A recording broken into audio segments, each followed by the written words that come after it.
안녕하세요. 저는 60대 중반 여자입니다. 지금 현재 저희 가족들은 그날의 충격에서 벗어나지 못하고 있는 상태라 정상적인 생활이 불가능할 정도로 많은 어려움을 겪고 있습니다. 문제가 시작된 건 제 작은 아들이 결혼을 하려고 치과 의사 며느리를 집으로 데려오면서부터 시작된 것 같네요. 좋은 분위기 속에서 예비 며느리와의 즐거운 저녁 시간을 끝낸 뒤 작은 아들이 집에 바래다 주겠다며 같이 나갔을 때 저도 긴장을 했었는지 소파에 털썩 주저앉아 숨을 고르고 있었는데 저희 집에서 오랜 시간 함께 생활했던 양평댁은 저에게 물 한 잔 건네주면서 잠깐 대화하길 원했어요. 워낙 가족 같은 분이고 저희 집안에서 많은 도움을 주고 계신 분이시기 때문에 저는 자리를 옮겨 양평댁이 무슨 말을 하려고 따로 보자고 한 건지 들어볼 필요가 있었죠. 저기, 사모님, 이런 말씀 드리는 게 기분 나쁘실 수도 있으시겠지만 작은 아드님 결혼을 다시 생각해 보시는 게 어떻겠어요? 제가 봤을 때 사모님 집안과는 어울리지 않는 것 같아서요. 그리고 아까 결혼까지 허락하셨는데 좀 더 시간을 두고 결정하셔도 나쁘지 않을 것 같은데. 그 여자 눈빛이 별로 좋지 않더라고요. 당연히 제가 참견할 문제는 아니지만 저도 이 집에서 사모님과 보낸 시간이 벌써 20년이 넘었는걸요. 가족이나 다름없을 정도로 사소한 거라도 전부 다 알고 있을 만큼 헛된 시간을 보낸 건 아니잖아요. 저는 진심으로 가족처럼 생각하면서 지내왔었기 때문에 작은 아드님의 결혼에는 좀 더 신중하셨으면 해서 말씀드리는 거예요. 큰 아드님이 결혼하신다고 했을 때 제가 이런 말씀 드린 적 없었잖아요. 직업 좋고 집안 좋은 여자이긴 하지만 느낌이 좋지가 않아요.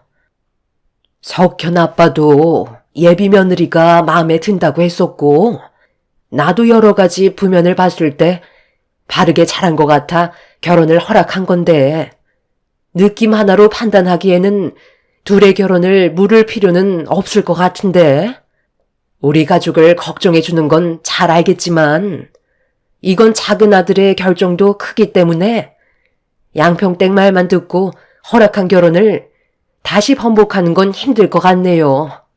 우리 작은 아들 석진이를 어렸을 적부터 옆에서 많이 챙겨줬으니 그만큼 신경이 많이 쓰인다는 거 나도 잘 알지만 이건 내 아들 인생이 걸린 문제라 나 혼자 결정할 문제가 아닌 것 같아요. 양평댁이 혹시 아는 사람은 아니죠? 내 보기엔 싹싹하니 괜찮은 것 같구만. 너무 예민하게 생각하지 마요. 저희 집안과 20년이 넘는 시간을 함께했던 양평댁은 제 아들을 친아들처럼 아껴주셨어요. 그래서 작은 아들도 양평댁을 잘 따르는 편이었죠. 문제는 작은 아들의 결혼에 상당히 집착을 많이 하고 있었습니다. 저와 남편이 불편할 정도로 예비 며느리가 저희 집 식구로 들어오는 걸 지속적으로 반대를 하다 보니 처음으로 양평댁에게 불편한 말까지 나오게 되는 상황이 오게 되었죠. 왜 이런 걸로 서로 얼굴을 붉혀야 하는 건지 이해할 수가 없었어요. 저 혼자 시간을 가지고 있을 때면 양평댁은 저에게 다가와 작은 아들이 예비 며느리와 결혼하는 걸 탐탁치 않게 생각하면서 계속해서 반대를 하길래 좋게 얘기하는 것보다 확실하게 짚고 넘어가는 게 좋을 것 같아 진지하게 대화를 이어나갔습니다. 제 목소리와 말투는 좋게 나가지는 않았죠. 도대체 뭐가 문제죠? 가족 모두가 찬성하고 있는데 왜 양평댁만 작은 아들 결혼을 반대하는 건데요?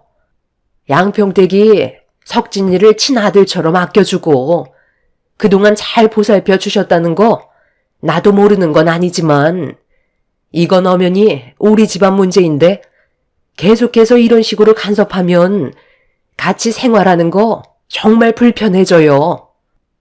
사모님, 저도 잘 알고 있죠. 제 말이 불편하게 들리실 수도 있는 건 당연합니다. 그런데 제가 사람을 좀 볼 줄 알거든요. 저번에도 말씀드렸지만 다른 목적이 있어서 접근한 것 같다니까요. 혹시 몰라서 제가 뒷조사를 좀 해봤거든요. 그런데 제 느낌이 확 맞아떨어진 거 있죠? 사람을 붙여서 확인해보길 정말 잘했어요. 이것 보세요. 주변에 남자들이 꽤 많은 것 같아요. 아무래도 치과 의사이고 작은 아드님 만나기 전에 다른 남자들과 시간을 자주 보냈는지 개인적으로 따로 시간을 가지는 장면도 포착됐다니까요. 이것 보세요.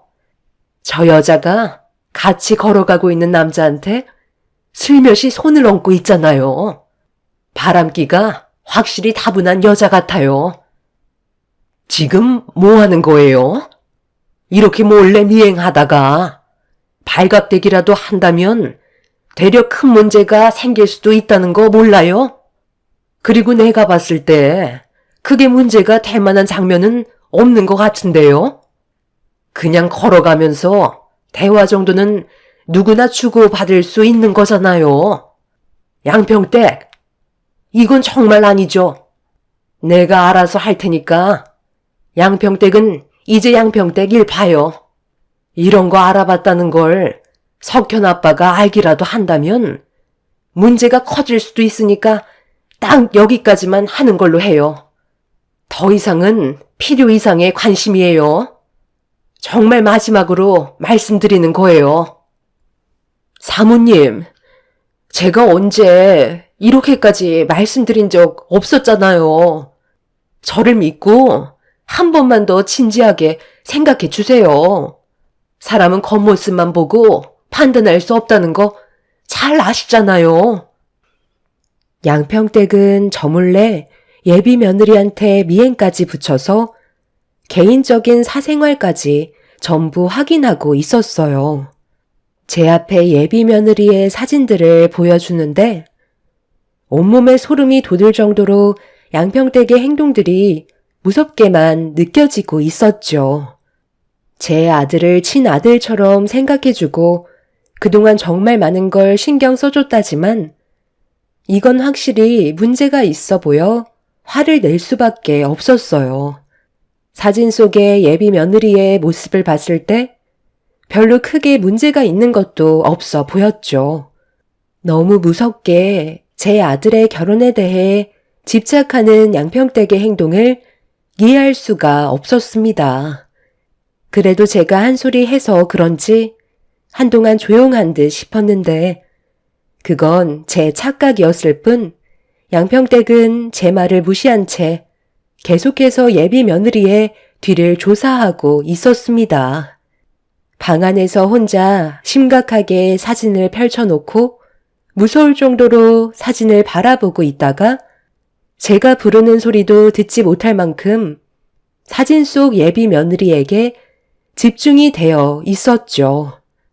하지 말라고 부탁을 드렸었는데 끝내 제 말을 들으려 하지 않자 결국 목소리가 높아지게 되었고 이 문제로 남편과 진지하게 대화를 이어나갈 수밖에 없었습니다. 양평댁이 가지고 있던 예비 며느리를 미행한 사진을 남편한테 보여주면서 양평댁의 행동에 대해 문제가 있는 것 같다고 설명했어요. 남편도 저희 가족의 허락 없이 이런 일을 저지르고 있었다는 거에 화가 나게 되었죠.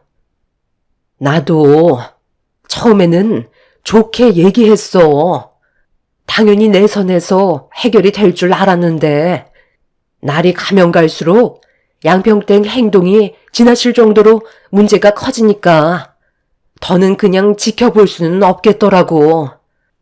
그래서 당신한테 어쩔 수 없이 얘기하는 거야. 그동안 우리와 함께 생활한 지 20년이나 넘었고, 가족이나 다름없는 분이지만, 그래도 결정을 해야 될 것 같아. 이걸 예비 며느리 집안에서 알기라도 해봐. 그럼 집안 전체가 난리나게 되는 거라고. 당신은 이 문제를 어떻게 했으면 좋겠어? 그냥 단순히 넘어갈 상황은 아닌 것 같네. 아무리 가족처럼 그동안 함께 지냈다고 해도 엄연히 남이고 우리 집안에서 일을 해주시는 분인 거지. 결혼까지 참견한다는 건 문제가 심각한 것 같은데?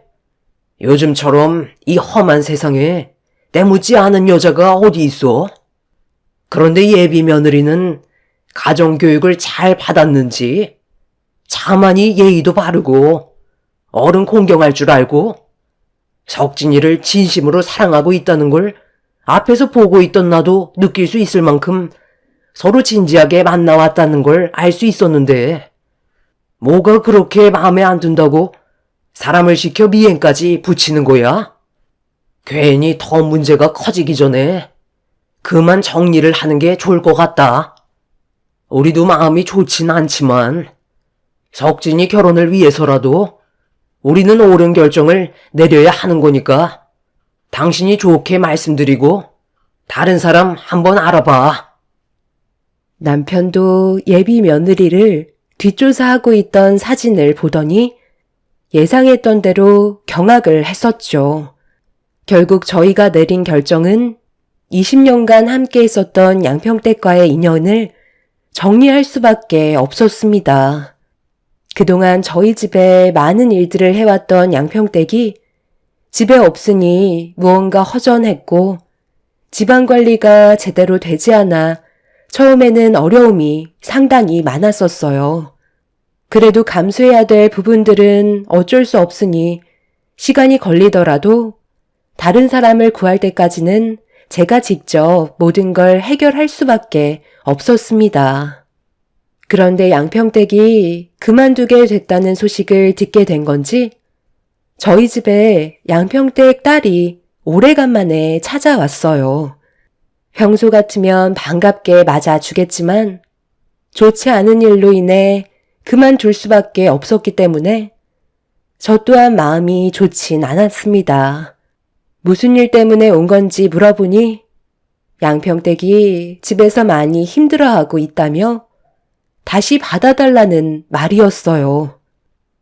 우리도 정말 힘들게 결정한 거고 지금도 마음이 편치는 않아.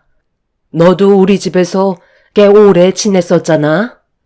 우리 애들 독립하기 전까지 같이 있었고 너를 딸처럼 생각하며 많은 시간을 보냈었는데 이런 일이 생겼으니 우리도 얼마나 마음이 안 좋겠니? 그런데 이건 우리 가족 문제인 거잖아. 정말 이 결정이 잘못된 거라 해도 우리가 감수해야 되는 거라고. 충분히 시간을 가지고 결혼을 허락한 건데 너희 엄마가 중간에서 결혼은 절대 안 된다면서 미행까지 붙였는데 그걸 그냥 보고만 있을 수는 없는 거잖아. 날이 가면 갈수록 점점 더 심해지는 것 같아. 이대로 가다간 더 사이가 안 좋아질까봐 이쯤에서 그만하기로 결정한 거다. 네, 무슨 말씀이신지 이해할 수 있을 것 같아요.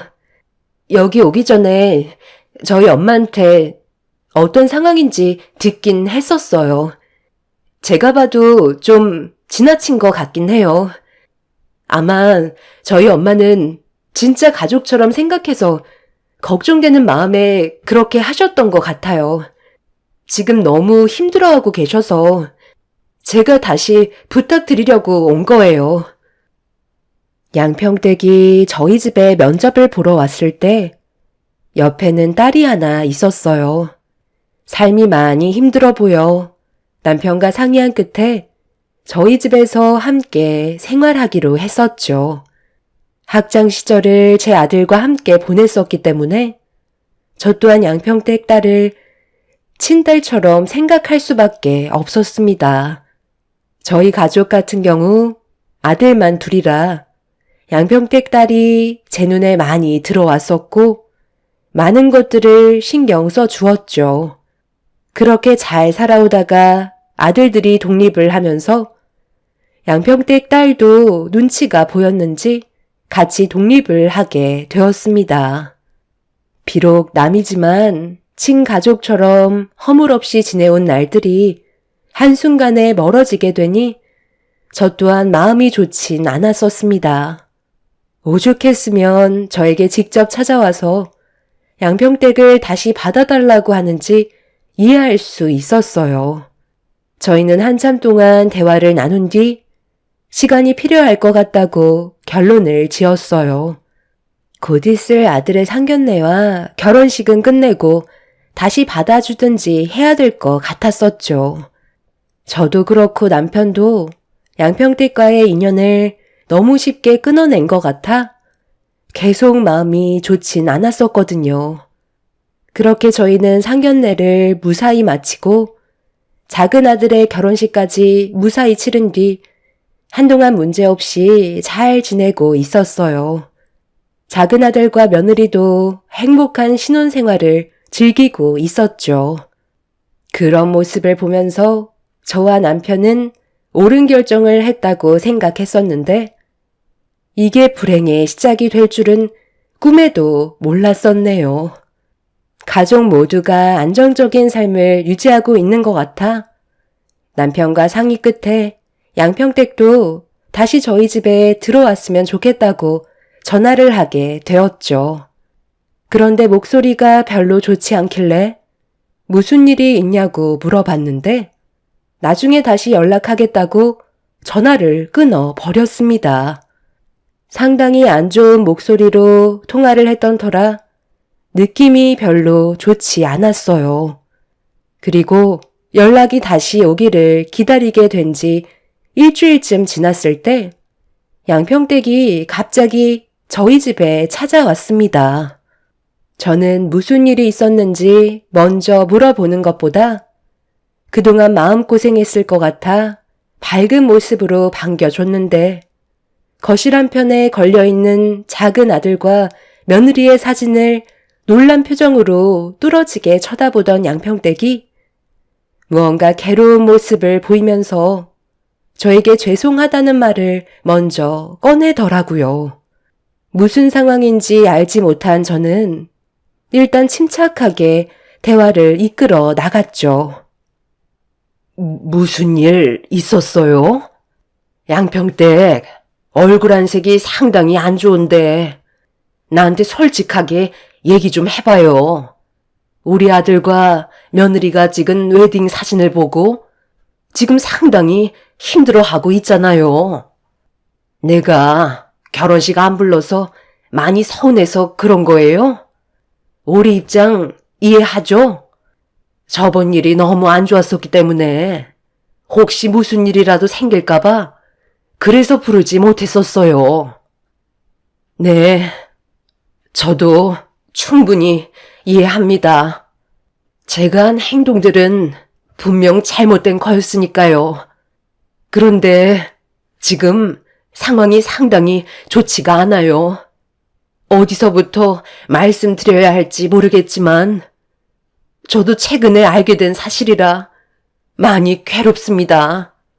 이건 정말 아닌데 그렇다고 이해가 안 되는 것도 아니고 그렇다고 편을 들어주자니 제가 너무 못할 짓을 하는 것 같고 그래서 이 결혼을 다시 한 번만 생각해달라고 했던 거였어요.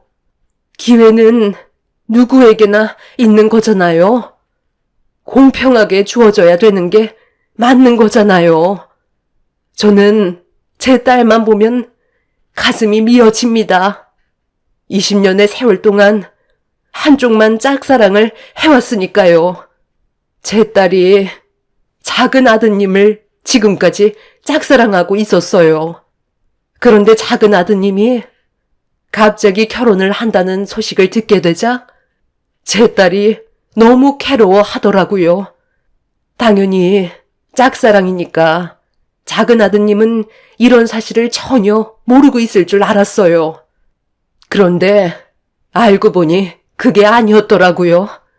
작은 아드님도 제 딸이 자기를 좋아하고 있는 줄 알고 그걸 지금까지 이용하면서 가지고 놀고 있었다고요. 그게 지금 무슨 말이에요? 그러니까 양평댁 딸이 내 아들을 짝사랑하고 있었는데 그걸 내 아들이 알고 이용을 했다고요? 어떤 식으로 이용을 했다는 건데요? 석진군이 제 딸을 임신시켰다고요. 저희한테 많은 걸 베풀어 주셨고 지금까지 부족함 없이 잘 살아왔었기 때문에 지금 이 상황을 어떻게 설명을 드려야 할지 몰라 너무 답답했었어요. 그래서 최대한 결혼을 늦출 수 있게 하려 했는데 차마 제 입에서 석진군이 제 딸을 임신시켰다는 말은 입 밖으로 나오지 않았네요. 저번에 사부님 댁에 제 딸이 찾아온 적 있었죠? 그때 자기가 직접 얘기하려 했는데 차마 입이 떨어지지 않았나 봐요. 결국 혼자 돌아오긴 했지만 문제는 작은 아드님에 대한 상처가 복수심으로 변해버린 것 같아요. 제가 일을 그만두고 딸 집에 찾아갔었는데 사모님도 저도 몰랐을 만큼 둘은 상당히 가까웠었어요. 제 딸은 정말 진심으로 석진군을 사랑하고 있었지만 작은 아드님은 그런 제 딸을 진지하게 생각하지 않고 있었죠. 제 딸은 모든 걸 다 내어줬는데 결혼을 다른 사람과 하겠다고 하니까 얼마나 마음이 아팠겠어요. 지금 당장 둘 이혼시키고 작은 아드님이랑 같이 한국 땅 뜨세요. 그렇지 않으면 제 딸이 무슨 짓을 저지를지 모른다고요. 저도 정말 어렵게 말씀드리는 거예요. 상당히 큰 충격을 받으셨겠지만 저희가 모르는 무언가가 석진군과 제 딸은 상당히 복잡하게 얽혀 있는 것 같아요.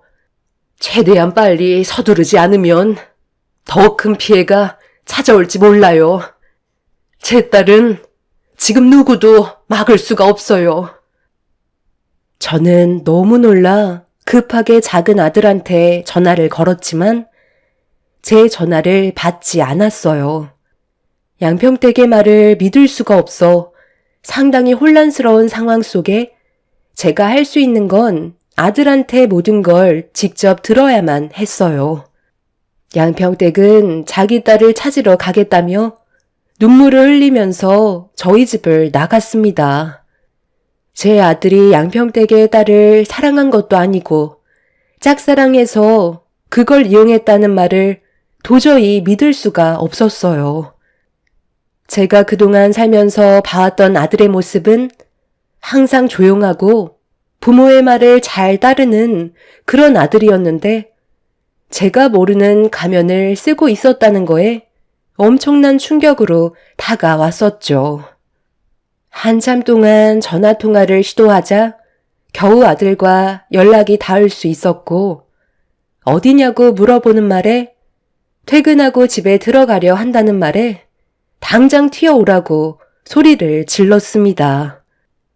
양평댁 딸이 임신했다는 걸 제 아들이 아는지 모르는지 확실하게 짚고 넘어가야 했어요. 그리고 양평댁이 저에게 거짓말을 할 사람이 아니라는 걸 잘 알고 있기 때문에 아들의 말을 직접 들어봐야만 했죠. 그렇게 한참 동안 불안한 상태로 기다리다 보니 아들이 투덜거리며 집으로 들어왔습니다.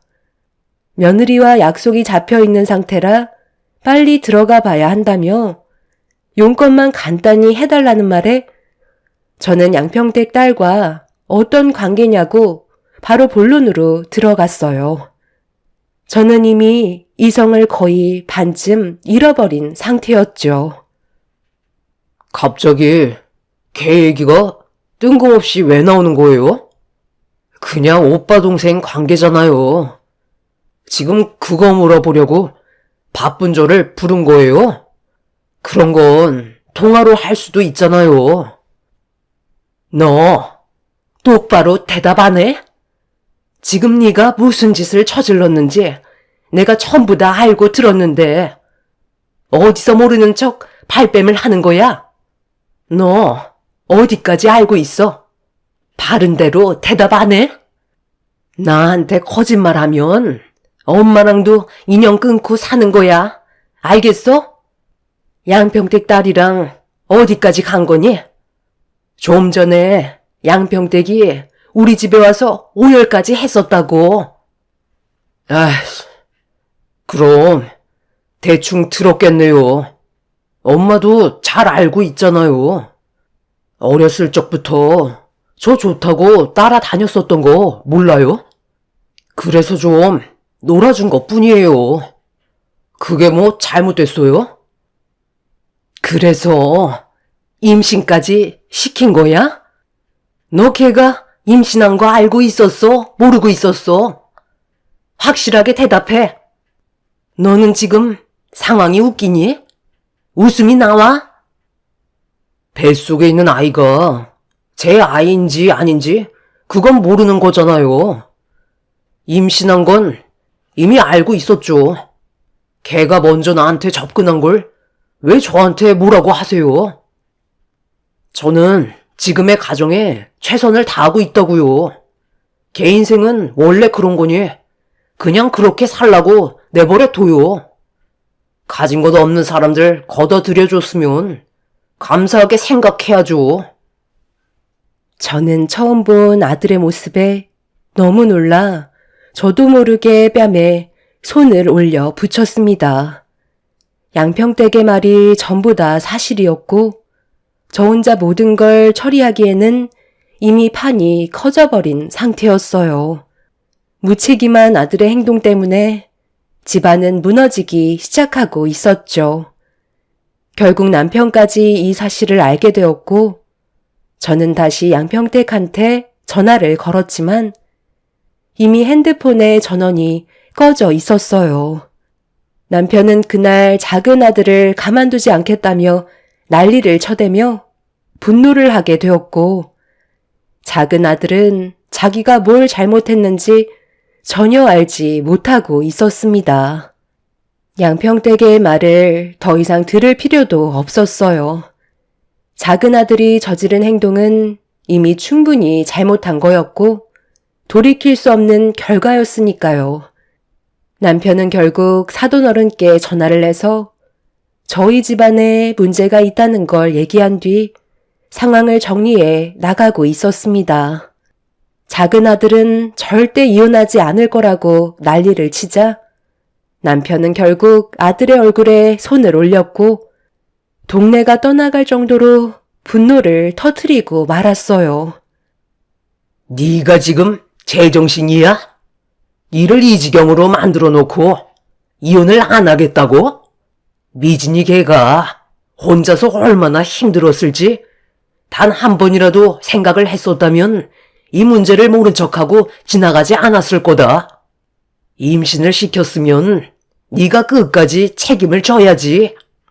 부모한테 이런 사실을 숨기고 다른 여자랑 결혼했다는 게 말이 되니? 걔가 날 좋아한 거지. 저는 그냥 대충 놀아준 것뿐이 없다고요. 하룻밤 정도야 웃으면서 넘어갈 수 있는 정도잖아요. 저는 잘못 없다니까요. 저는 절대로 이혼 못하니까 그런 줄 아세요. 제가 사랑하는 사람은 단 한 명뿐이라고요. 그만 나가볼게요. 무슨 말을 더 하겠어요? 둘 다 너무 흥분한 것 같아 제발 침착하라고 중간에서 말렸지만 남편은 이미 이성을 잃어버렸는지 아들의 멱살을 잡아 패대기를 쳐버렸습니다. 그렇게 한바탕 난리를 치다가 결국 혈압이 올랐는지 뒷목을 잡고 쓰러져 버려 급하게 구급차를 불러 응급실로 향하게 되었어요.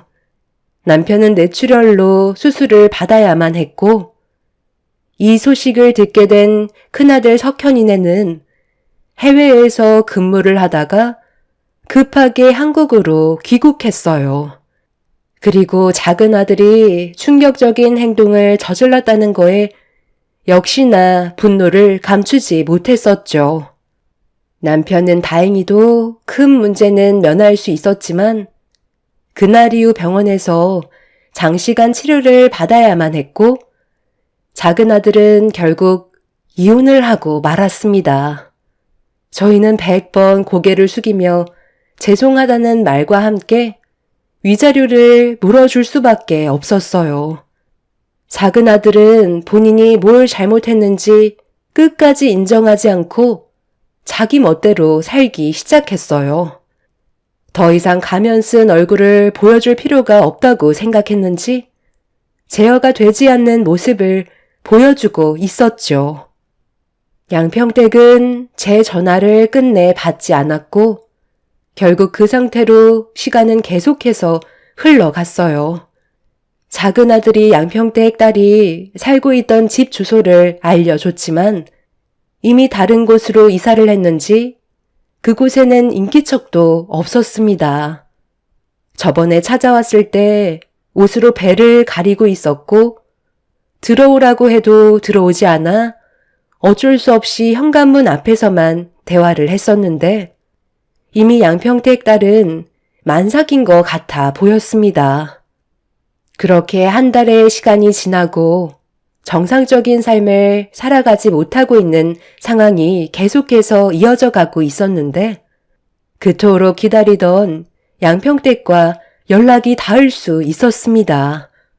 어디에 있는지 알려달라고 일단 대화부터 하자며 애원을 하자 좋지 않은 목소리로 집 주소를 알려줬어요. 저는 큰 아들을 데리고 그 즉시 양평댁한테 받은 주소로 출발을 했는데 그곳은 작은 아들이 살고 있는 동네였어요. 그리고 잠시 뒤 엄청난 충격적인 광경이 눈앞에 펼쳐지고 말았죠. 작은 아들이 살던 집에 상중이라는 팻말이 붙어 있었고 저는 천천히 그곳의 문을 열어 젖힌 뒤 오열을 하는 목소리가 들리는 쪽으로 걸어가자 양평댁이 괴로워하고 있었습니다. 그리고 정면을 바라보니 그곳엔 양평댁 딸이 세상을 떠났는지 영정사진이 걸려 있었고 저는 그 자리에 털썩 주저앉고 말았네요. 양평댁은 저에게 기어와 자기 딸 살려달라며 애원하기 시작했어요. 어떻게 된 일인지, 왜 그동안 연락이 없었는지 물어봤습니다.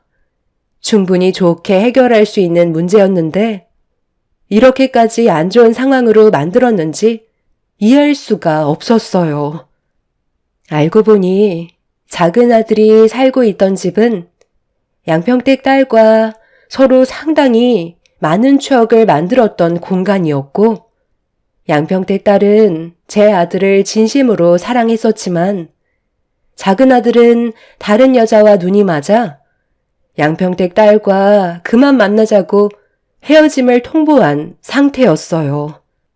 그런데 임신했다는 말을 꺼내자 작은 아들은 자기 집을 보상이랍시고 던져 주었고 그 충격에 헤어나오지 못하고 있었죠. 양평댁 딸은 제 아들의 다리를 붙잡고 애원했지만 이미 상황은 바뀌지 않았습니다.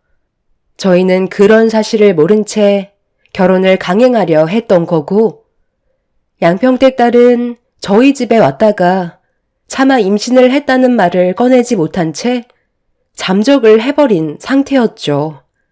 그래서 한동안 모습이 보이지 않았었는데 혼자 지내면서 괴로운 시간을 보냈는지 외롭게 출산을 하다가 과다출혈로 세상을 떠나게 됐다는 말을 듣고 말았습니다.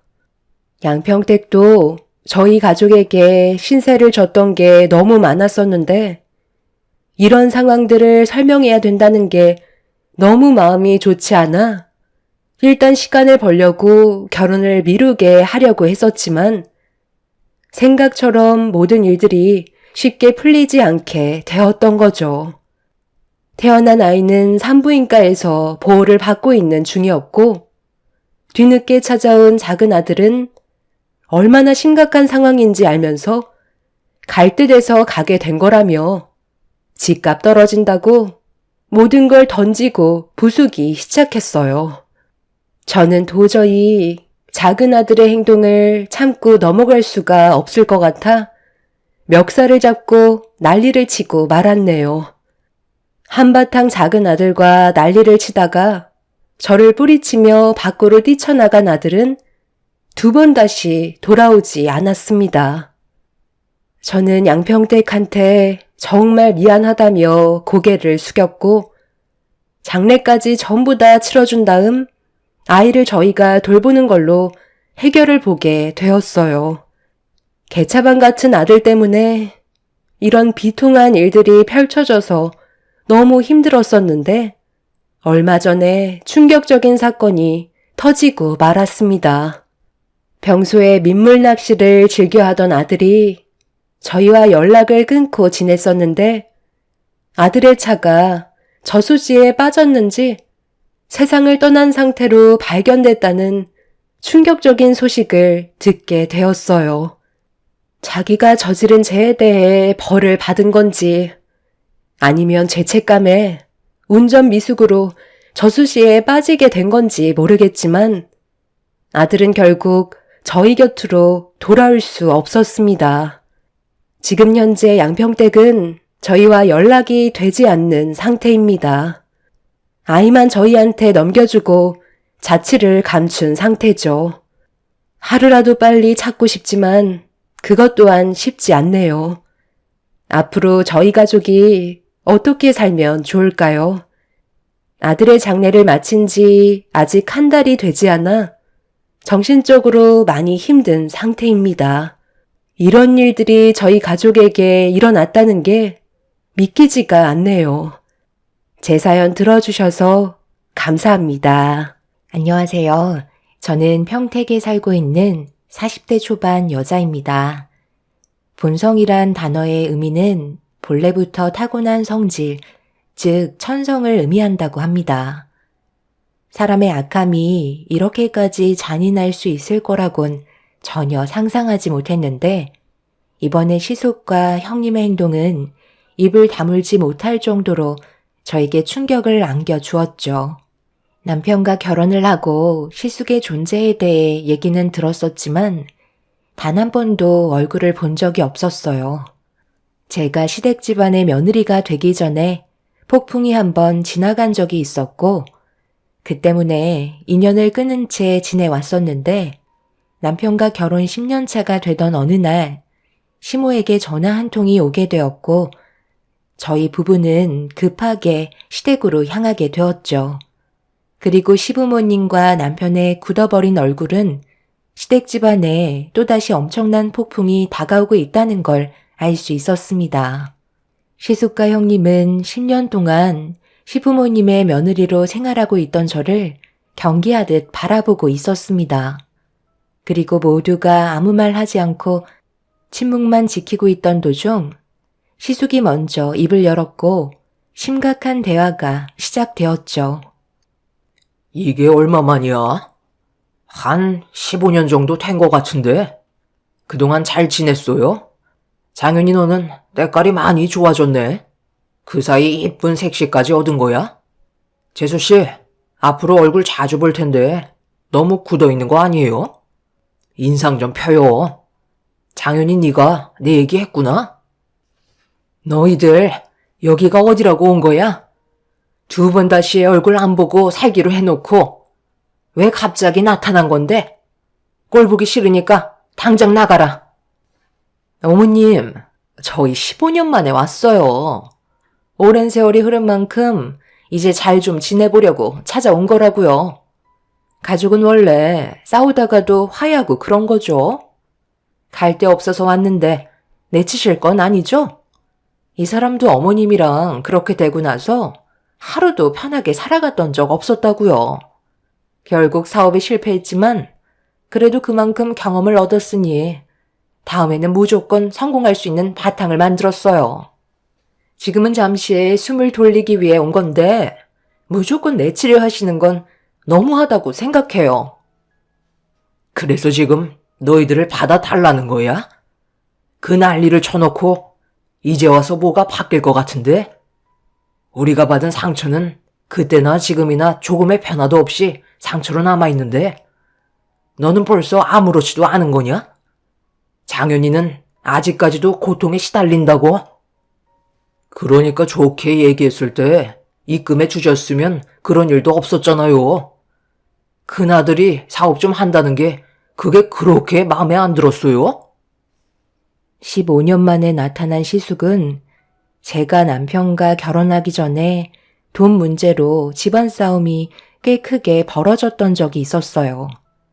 그때 시부모님이 가지고 계신 재산 일부를 시숙이 요구했지만 강하게 거절을 하시면서 원하는 대로 상황이 이어지지 않자 집안을 난장판으로 만들며 난리를 치고 말았습니다. 그런 생활이 반복이 되면서 경찰들도 몇 번이나 와선 중재를 시켜봤지만 그때뿐이었어요. 사업할 재산을 주지 않으면 자금을 줄 때까지 끝도 없이 행패를 부리며 집안의 위기를 가져오게 만들었죠. 그런 시간들이 반복이 되자 시부모님은 자식이라고 더는 경찰에 신고해서 중재받는 것도 내키지 않자 어쩔 수 없이 시부는 자금을 마련해 주셨습니다. 그리고 2번 다시 나타나지 않기로 약속을 하게 되었죠. 시숙은 시부의 조건에 수락을 했지만 그때 당시 남편은 시숙을 적극적으로 말리며 넘어간 재산을 돌려달라고 집 밖으로 나가지 못하게 몸싸움을 벌이고 있었어요. 결국 돈 때문에 남편은 2층에서 계단으로 떨어지게 되는 사고를 당하게 되었고 시숙은 손에 들어온 재산을 가지고 시댁에서 벗어나게 되었습니다. 그리고 남편은 평생 장애를 가지고 살아가야 될 정도로 발목에 큰 부상을 당하고 말았어요. 이런 안 좋은 상황 속에 시숙은 자기 동생이 걱정도 안 됐는지 15년 동안 연락 한 통 없었습니다. 그런데 갑자기 나타나선 사업이 망해서 오갈 데 없다며 다시 부모의 품으로 돌아온 시숙과 형님을 보고 있으니 앞날이 걱정돼서 또 다른 사고가 나는 건 아닌지 걱정이 되고 있었어요. 시숙은 과거에 안 좋았던 사고들에 대해 남편을 보며 진심의 사과를 하지 않길래 기분이 상한 저는 처음 본 시숙과 형님에게 불만을 터뜨리고 말았죠. 15년 만에 나타나서 하시는 말이 그것 말고는 없는 거예요? 일단 잘못을 하셨으면 용서부터 구하셔야 되는 게 우선 아닐까요? 동서, 우리 오늘 처음 얼굴 본 사이 아니야? 서로 조심해서 나쁠 거 없는데 벌써부터 이러면 뒷감당은 할 수 있겠어? 형수와 형이 잘못한 건 세월이 흘러도 바뀌지 않아요. 정상적인 가족 관계를 원하시는 거면 지금 당장 무릎 꿇으시고 무엇을 잘못하셨는지 확실하게 얘기해 주셨으면 좋겠어요. 저희 부모님이 원하시는 게 뭔지도 잘 모르시면서 무작정 눌러 앉겠다고요? 저도 그날 이후 성격이 많이 변했기 때문에 이제는 그냥 넘어가지 않을 거예요. 서방님, 그동안 안 본 사이에 성격이 많이 변하셨네. 예전의 모습은 전혀 찾아볼 수가 없겠어요. 이제는 할 말 못할 말 가려서 하지도 않네요. 그러다 한쪽 다리마저 불구가 되면 어쩌려고 그래요? 괜히 이 사람 성격 긁지 않는 게 좋을 것 같은데요? 너 지금 말 다 했니? 내가 두 눈 시퍼렇게 뜨고 있는데 어디서 그런 험한 말을 아무렇지도 않게 내뱉는 거니? 너희들 인생길에 더 이상 우리 가족이 참견할 마음 없으니까 당장 내 집에서 나가라. 그때나 지금이나 변한 건 하나도 없구나. 엄마, 예전보다 성격이 많이 까칠해지셨네요. 이래서 저희가 2다리 뻗고 마음 편히 지낼 수 있겠어요? 시부모님과 남편은 형님네에게 상당한 불만을 표출했지만 조금도 동조하지 않으면서 가지고 온 짐을 풀기 시작했어요. 그리곤 그날 먼 길을 오느라 피곤했다면서 나중에 다시 얘기하자며 방으로 들어가 버렸습니다. 저희 가족은 형님 내외의 행동을 보고 어이가 없어서 할 말을 잃었어요. 시부는 방으로 들어간 형님 내외를 밖으로 부르기 위해 문이 부서질 정도로 내려치면서 화를 내셨지만 눈 하나 깜빡하지 않았습니다. 남편 말로는 시숙과 형님이 어떤 돌발 행동을 할지 모를 만큼 알 수 없는 성격을 가지고 있어서 항상 긴장의 끈을 놓으면 안 된다고 저에게도 조심하라며 걱정되는 눈빛을 보내오고 있었죠. 저는 여차하면 경찰을 부르면 된다고 했지만 형님 내에는 경찰을 크게 상관하지 않는다면서 제 안전을 우선시했어요. 시부모님께서도 제가 다칠까봐 걱정을 하고 계셨죠. 이런 안 좋은 상황 속에 저희 부부도 집으로 돌아가는 건 또 다른 문제를 일으키게 되는 상황을 만들어줄 수도 있을 것 같아 시부모님 댁에서 나가지 않고 자리를 지키며 형님 내외가 나올 때까지 기다리고 있었습니다. 시모는 자식 새끼 하나 잘못 낳아서는 집안을 쑥대밭으로 만든다며 가슴이 답답하셨는지 눈물을 보이셨어요. 그렇게 몇 시간 정도의 시간이 흐르고 시숙이 방문을 열며 거실로 나왔어요. 저희 부부가 시부모님 곁에서 떠나지 않고 있는 모습을 보고 있던 시숙이 저희 부부 맞은편에 앉더니 정색한 얼굴로 경고하듯 분위기를 조성하기 시작했죠. 아직까지 여기서 뭐하고 있는 거야? 이런다고 상황이 달라지는 것도 아닌데 이제 그만 돌아가지 그래? 언제까지 있을 건데? 그걸 왜 형이 신경 쓰는 건데?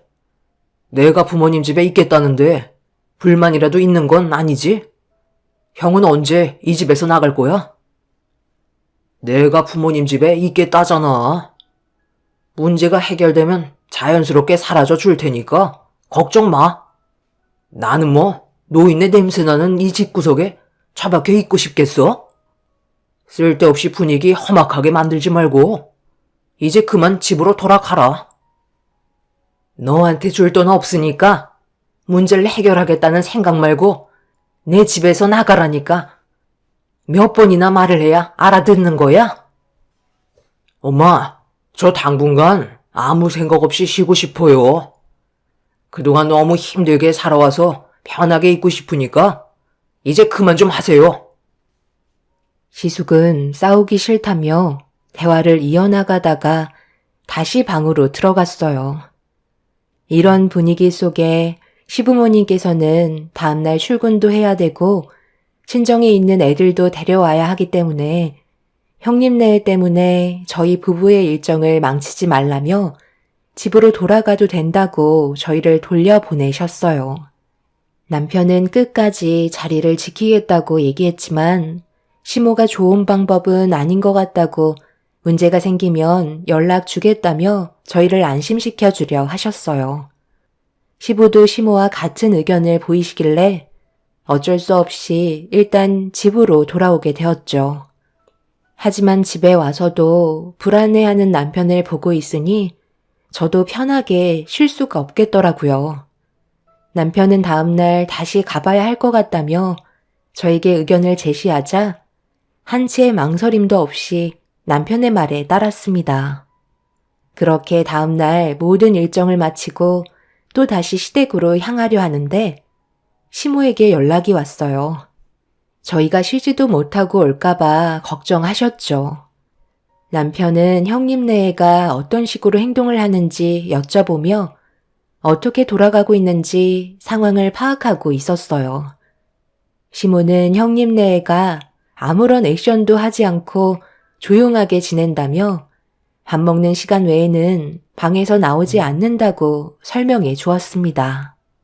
시모가 남편에게 계속해서 안심시키려고 이런저런 얘기를 꺼낸 뒤 나중에 정말 필요할 때 연락 주겠다며 저희 부부가 불필요하게 움직이는 걸 원하지 않으셨어요. 옆에서 시부 또한 시모와 같은 의견을 보이시길래 어쩔 수 없이 집에서 쉬게 되었죠. 그렇게 하루 이틀 시간이 흐르면서 큰일이 닥치지 않아 어느 정도 안심이 되기 시작했어요. 그러다 주말이 다가왔고 저희 부부는 형님네가 시댁에 온 지 일주일 만에 다시 얼굴을 마주하게 되었네요. 첫날보다 확실히 분위기는 많이 가라앉은 상태였어요. 형님은 아무 말 없이 묵묵히 주방에서 시모의 일을 도와주고 있었고 저도 시모를 도와 점심 식사 준비하는데 일손을 보탰습니다. 그렇게 모두가 또다시 모여 한자리에서 처음으로 식사를 하게 되었는데 조용하고 어색한 분위기는 음식이 입으로 들어가는지 코로 들어가는지 모를 만큼 상당히 껄끄럽기만 했어요. 주방에서 들리는 거라곤 숟가락과 젓가락이 움직이는 소리만 들려오고 있었습니다. 그렇게 서로가 아무 말 없이 식사를 하고 있는데 남편이 먼저 정적을 깨면서 형님네가 앞으로 어떤 계획을 가지고 있는지 물어보았고 시숙은 남편의 질문을 예상이라도 한 듯 바로 답변을 해주었어요. 그리고 저희 가족은 고민에 빠질 수밖에 없었죠.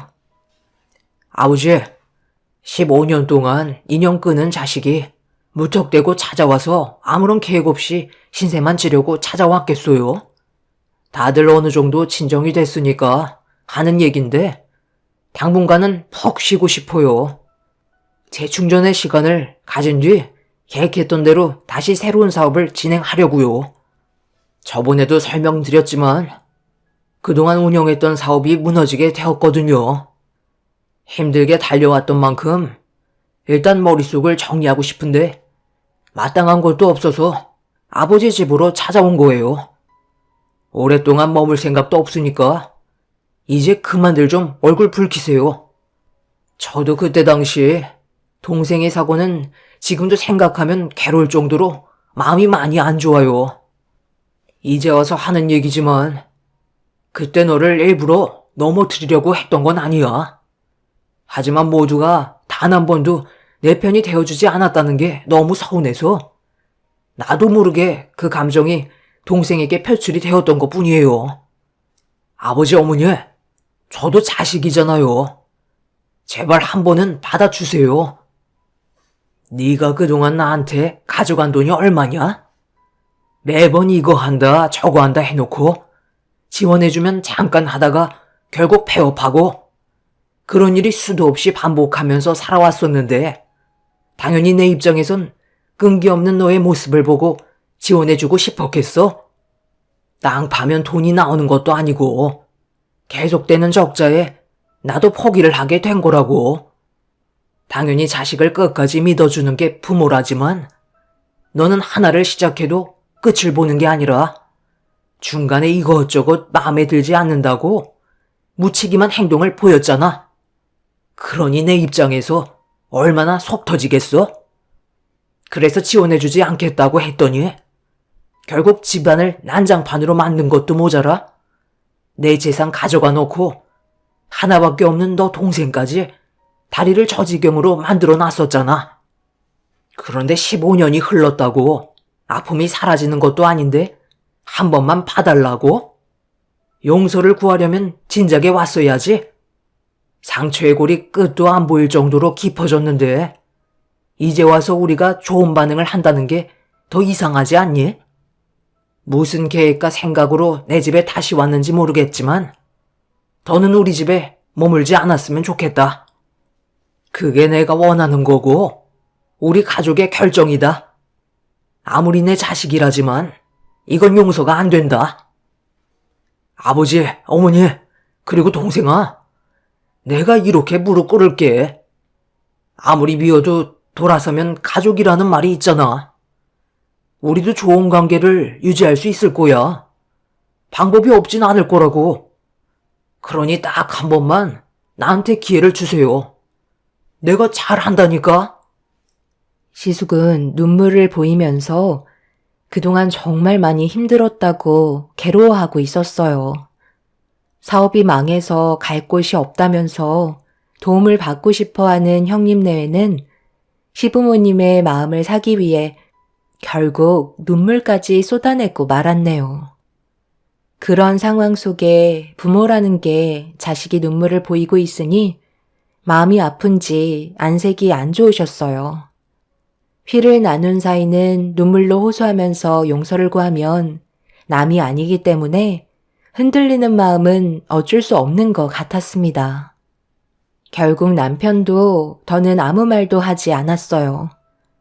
시부모님과 남편은 직접적으로 형님 내외를 용서해 주겠다고 얘기하진 않았지만 분위기는 어느 정도 받아들여주고 있는 것 같았습니다. 그날 이후 절대 가까워질 수 없을 거라고 생각했던 형님 내외와 조금씩 서로 알아가기 시작했어요. 그렇게 시간이 흐르면서 좋은 관계로 발전해 가자 남편도 긴장을 풀게 되었고 시부모님께서도 큰 사고를 일으키지 않던 형님 내외를 보며 마음을 놓고 있었어요. 저 역시도 시댁 식구들의 그런 모습을 보면서 경계를 풀게 되었죠. 그런데 어느 날 저희 가족에게 엄청난 사건 하나가 터지고 말았습니다. 저희 부부는 하는 일이 원래 워낙 바빴기 때문에 시댁에 자주 왕래를 할 수 있는 상황은 아니었어요. 그동안 무리해서 시댁에 갔었던 거였죠. 그런데 별 문제가 없으니 더는 그렇게 할 필요가 없다고 판단하게 되면서부터 시간적 여유가 있을 때를 제외하곤 시댁에 가지 않았었어요. 그런데 저희가 너무 긴장을 하지 않고 있었는지 어느 날 불시에 남편과 함께 시댁을 찾아가게 되었는데 저희를 마중 나온 형님과 시숙의 표정에서 당황한 모습이 무언가 불안감을 안겨주었죠. 아버님, 어머님은 어디 가셨어요? 그런데 보일러를 너무 세게 틀어놓으신 거 아니에요? 발바닥이 뜨거울 정도예요. 형, 이건 너무 낭비 아니야? 기름값 엄청 나오겠어. 형도 러닝만 입고 있는데도 땀이 흐르고 있잖아. 아, 우리가 좀 전에까지 밖에 있다 와서 몸이 춥다 보니 잠깐 틀어놓는다는 게 깜빡했지 뭐야. 그런데 말도 없이 어쩐 일이야? 아버지랑 어머니는 몸 좀 녹이신다고 온천 여행 가셨는데 미리 연락이라도 하고 왔으면 헛걸음하지 않았지. 이제 막 들어온 거야? 숨이 왜 이렇게 거칠어? 표정도 별로 안 좋아 보이는데? 정말 무슨 일 없는 거지? 오는 길에 아버지한테 전화를 했는데 받질 않더라고. 그래서 엄마한테도 전화해봤는데 역시나 받지 않으시길래 무슨 일이 있으신가 했는데 온천 가신 거였어? 그런데 형은 산에 다녀온 거야? 현관이 왜 이렇게 더러워? 형수님도 안 보이는 걸로 봐선 어디 가셨나 봐? 여보, 나왔어. 마지막 건물까지 증여 계약서 받았어. 이제 내일 일 처리하면 더 이상 여기 있을 필요 없을 것 같아. 형님, 지금 들고 있는 서류 그거 뭐예요? 어디 다녀오시는 길이었나 봐요? 왜 이렇게 당황하시는 거예요? 형님은 저희가 시부모님 집에 온 줄 전혀 모르고 있었는지 서류 하나를 들고 들어오다가 이상한 말을 뱉던 도중 저희와 마주치면서 당황했는지 급하게 서류를 몸 뒤로 숨기더니 앞에 서 있는 시숙 옆으로 달려갔습니다. 뭔가 느낌이 좋지 않다는 걸 남편과 저는 눈치채게 되었고 남편은 형님의 손에 들려있는 서류 좀 확인해 볼 수 있냐며 손을 내밀었는데 갑자기 시숙이 화를 내면서 저희를 집 밖으로 내쫓으려고 하길래 그때 시부모님께서 안 좋은 일을 당하셨다는 걸 확실하게 알게 된 남편은 저에게 당장 경찰에 신고부터 하라며 시숙과 몸싸움을 벌이기 시작했어요. 형님은 급하게 방으로 들어가 대충 짐을 챙기더니 시숙에게 준비가 다 끝났다며 먼저 현관문 밖으로 빠져나갔습니다. 뒤이어 시숙이 남편을 강하게 밀친 뒤 밖으로 도망을 쳤는데 남편이 발목에 문제가 생겼는지 일어나지 못하고 있었어요. 그런데 형님이 차 키를 가져오지 않았다며 다시 집으로 들어와야 한다고 시숙을 보며 말하자 제가 경찰에 도움을 요청했기 때문에 곧 도착할 경찰들 때문에 어쩔 수 없다고 생각했는지 차를 포기한 채 둘은 어디론가 급하게 도망을 쳤습니다. 시숙은 러닝만 입은 채 형님과 시야에서 사라지게 되었고 남편은 발목을 붙잡으며 고통스러워하고 있었어요. 그리고 잠시 뒤 경찰이 도착해 좀 전에 있었던 상황에 대해 설명해 주었고 경찰들은 동네를 돌아다니면서 형님네를 찾기 시작했죠. 남편이 병원에 가야 할 것 같아 119에 도움을 요청하려 했지만 시부모님의 신원 파악이 우선이라며 제가 서둘러 움직여주길 원하고 있었어요. 저는 급하게 동네를 돌아다니면서 시부모님을 찾아다녔지만 어디에도 조금의 단서조차 발견이 되지 않아 불안해하고 있는데 남편이 현관문에 진흙과 낙엽으로 떨어진 걸 보고 시숙에게 한마디 했던 게 갑자기 떠올라 시댁집 뒷산으로 급하게 방향을 틀었어요. 그렇게 한참 동안 올라가다 보니 폐옥 하나가 눈에 들어왔고 시부모님을 찾는 제 목소리에 충격적이게도 시모가 제 도움을 애타게 기다리고 계셨습니다. 저는 경찰에게 곧바로 전화를 걸어 뒷산 폐옥의 위치를 알려준 뒤 굳게 잠겨있는 문을 열기 위해 안간힘을 쓰며 자물쇠를 내려치기 시작했어요.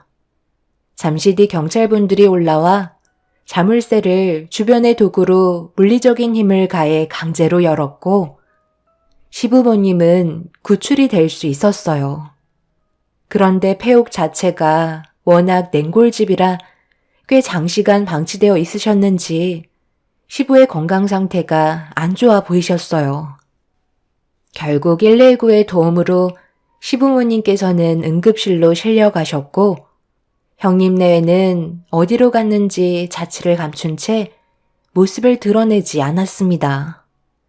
남편은 형님네를 절대 용서하지 않겠다며 분노하면서 어느 정도 안정을 찾은 시모에게 어떤 상황이었는지 전부 다 들을 수 있었죠. 저희가 자주 찾아뵙지 않는 틈을 타 그 사이 시부가 가진 재산들을 전부 갈취하려고 시모와 시부를 뒷산 냉골집으로 데려간 뒤 그곳에서 서류를 작성하게 만들었습니다.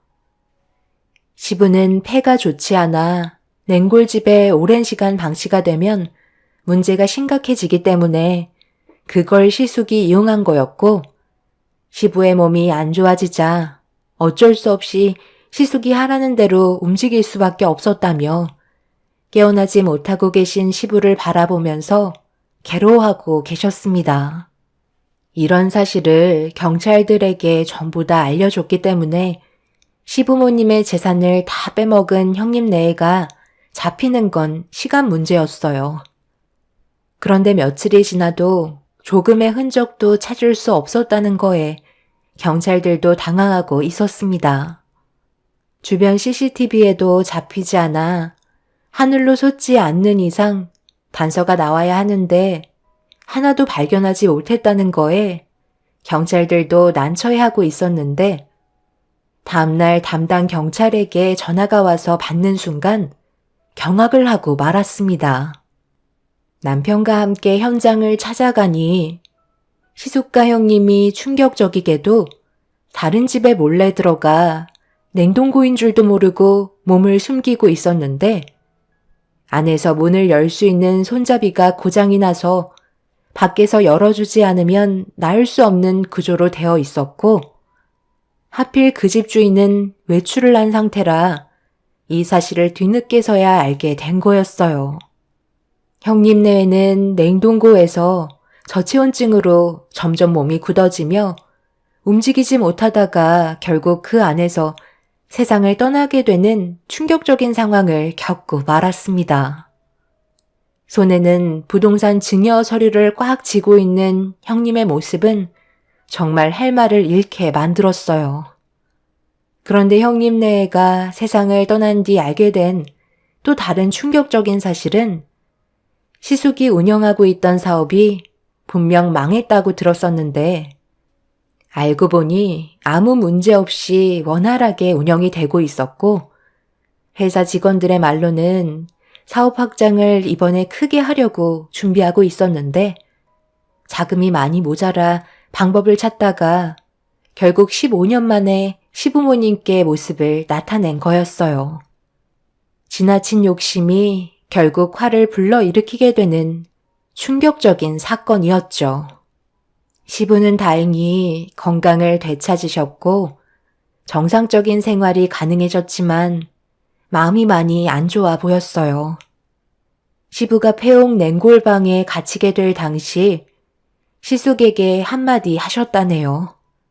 노력 없이 결과물을 얻게 된다면 그에 따른 대가는 분명 따라온다고 얘기하셨지만 시숙은 시부의 말을 귀담아 듣지 않았네요. 결국 자신의 욕심을 채우려다가 돌이킬 수 없는 결과를 가져오게 되었죠. 형님네의 장례를 치르고 15년간 운영했던 회사는 앞으로 어떻게 해야 될지 고민을 하고 있는 중입니다. 세상을 떠난 형님네가 남기고 떠난 많은 재산은 저희 가족에게 오게 되었지만 불로소득이라 어려운 사람들을 위해 나라에 기부하기로 결정을 한 상태입니다. 형님네에는 냉동고에서 빠져나오지 못할 때 자신들의 잘못을 뉘우치고 있었을까요? 끝까지 손에 쥐고 있던 서류를 보면 눈을 감을 때까지 자신들이 무엇을 잘못했는지 모를 수도 있었겠다는 생각이 드네요. 참 안타깝기만 합니다. 그래도 두 사람 사이에 자식은 없어서 더 큰 불행은 펼쳐지지 않았네요.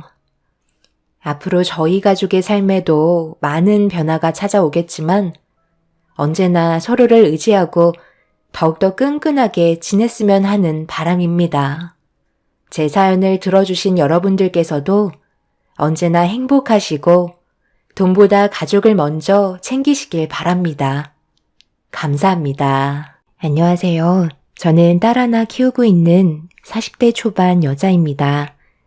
이런 경험을 해본 적이 없어서 현재 많이 힘든 상태입니다. 지금도 그 사람들을 보면 너무 화가 치밀어 올라요. 절대 사람이 해선 안 될 행동들을 저질렀기 때문이죠.